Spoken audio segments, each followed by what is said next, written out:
Welcome back to The Explainer. Today, we're diving into something absolutely mind-blowing. We are tackling a theme that stretches across thousands of years and literally alters human history, our biology, and even our most basic perception of reality. We're talking about the power of the unseen. We're going to look at invisible forces, from the deeply spiritual phenomena recorded in ancient historical texts to the completely invisible chemical elements that surround you and me every single day.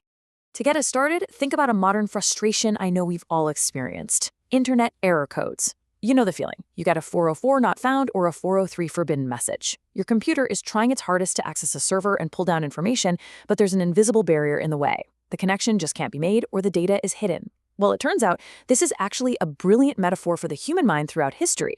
So it really makes you wonder what actually happens when our brains encounter invisible forces we just can't measure, see, or easily find. How do we process an encounter with something that leaves absolutely no physical trace, yet changes everything? To answer that, we are going on a really fascinating journey through profound faith, terrifying Victorian mysteries, and the hard science of atmospheric chemistry. Here is our roadmap for today's explainer. 1. Encounters with the unseen. 2. Solitude in the divine. 3. A vision on the road. 4. Ghosts in the gas. 5. The limits of breath. And 6. Processing the invisible. Section 1. Encounters with the unseen. When we talk about the unseen, we're looking at forces that completely lack physical visibility but wildly alter reality, perception, and human history. On one side of the coin, we have ancient religion and matters of deep theological significance. On the other, we have rigorous modern toxicology and environmental data. It's fascinating because these forces bridge two incredibly different domains of human understanding. Section 2. Solitude and the divine. Let's travel back to the early 7th century, to the rugged mountains of Makkah, to the cave of Hira. Now, when I say cave, don't picture some massive, sprawling cavern. Historical and geographical sources describe it as a really small, irregular void created by piled rock blocks. It's located about 20 meters below the very steep summit of Jabal el-Nur, the Mountain of Light, which is about 5 kilometers from the Kaaba. It's a tiny space, just tall enough for one person to stand without hitting their head, and just wide enough to lie down. It represents intense, total physical isolation.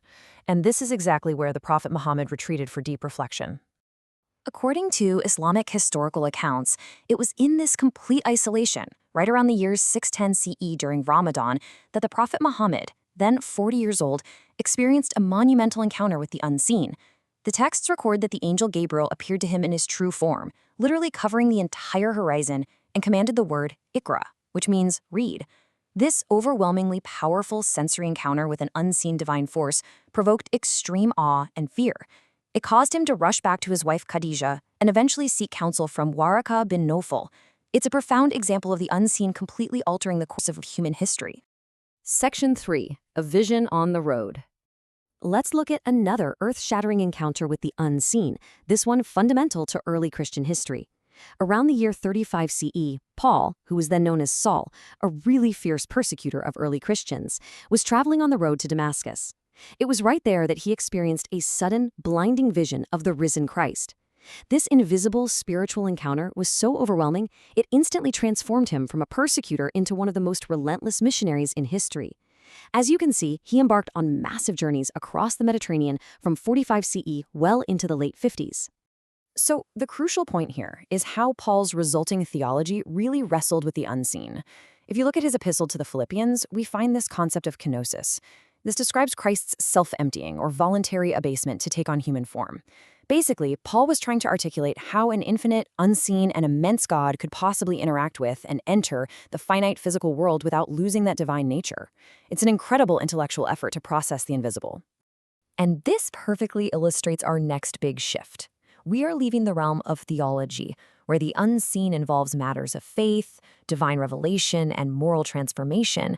Now, we're entering the objective, biological world of the chemical unseen. We're talking about entirely colorless, odorless, and tasteless elements like carbon monoxide, carbon dioxide, and hydrogen sulfide. Section 4. Ghosts in the gas. So let's jump to the Victorian era. It was a time of massive industrial advancement, sure, but it also brought a terrifying, unseen struggle right into people's living rooms. In 1902, a man named Banerjee wrote this incredibly chilling quote. He said, quote, "All of us would have been dead in a few minutes by carbonic oxide gas poisoning generated by the presence of burning coal in a closed room, and the laymen would have ascribed our deaths to ghosts and legends of haunted houses. Because victims of gas poisoning often had no external injuries whatsoever, their mysterious deaths and the bizarre events leading up to them were frequently blamed on witchcraft, curses, or the supernatural." The reason for all this supernatural panic? The actual neurological effects of low-level carbon monoxide poisoning. Check out these symptoms: intense paranoia, feelings of absolute dread, sleep disturbances, temporary paralysis, vivid hallucinations, and creeping physical sensations. This perfectly solves mysteries like the famous 1913 Boston haunted house case. A toxicologist named Franz Schneider Jr. investigated a home where servants and kids reported terrifying nightly phenomena, feeling heavy pressure on their bodies, hearing footsteps, seeing apparitions. Schneider found the real culprit: a severely defective hot air furnace leaking combustion gases rich in carbon monoxide directly into the air ducts. No ghosts, just toxic gas. And there is a really fascinating historical overlap here, too. During the Victorian and Edwardian periods, homes were being widely pumped full of this coal gas for lighting. Unsurprisingly, this was the exact same era that saw a massive boom in Gothic horror literature, spearheaded by writers like Edgar Allan Poe. Think about stories like The Telltale Heart. They focus heavily on paranoia, dread, and hallucinations. Now, while we can't prove it definitively, many historians speculate that widespread, chronic carbon monoxide exposure profoundly influenced the psychological intensity of literature from that time. The unseen chemical was literally shaping culture. Section 5. The limits of breath. 0.03%. That tiny number right there is the normal baseline concentration of carbon dioxide in our atmosphere. Our bodies are perfectly, naturally adapted to it. But what exactly happens when that invisible concentration starts to creep up? Well, precise data from the EPA shows us exactly how rapidly elevated carbon dioxide hijacks the central nervous system. At just 6%, within 1 to 2 minutes, you experience distinct hearing loss and visual disturbances. At 7 to 10%, you reach near unconsciousness in just a few minutes. And if you're exposed to 17 to 30%, in less than 1 single minute, it leads to a total loss of controlled activity, convulsions, and coma. The invisible gas simply overwhelms the body's respiratory buffering system. But nature loves throwing us a curveball, and there's a really wild biological paradox here. In dangerously low oxygen environments, adding a little bit of CO2 actually protects the brain. It's true. Carbon dioxide acts as a powerful vasodilator, meaning it widens your cerebral blood vessels. It forces your lungs to ventilate more heavily and alters hemoglobin to dump more oxygen directly into your tissues.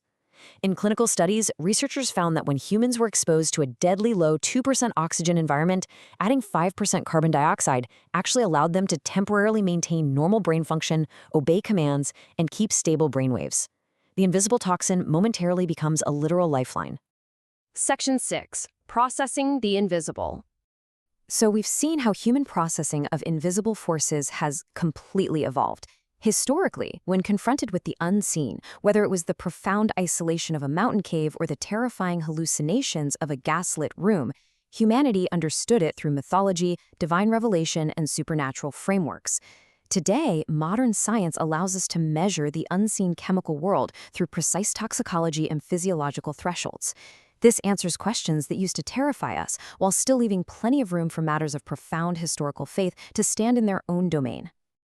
As you sit there right now, breathing the air in your room, connected to invisible Wi-Fi networks, and thinking your own private thoughts, it really makes you wonder, what other invisible forces are shaping your reality right now without you even knowing it? Thank you so much for joining me for today's Explainer, and keep questioning the unseen.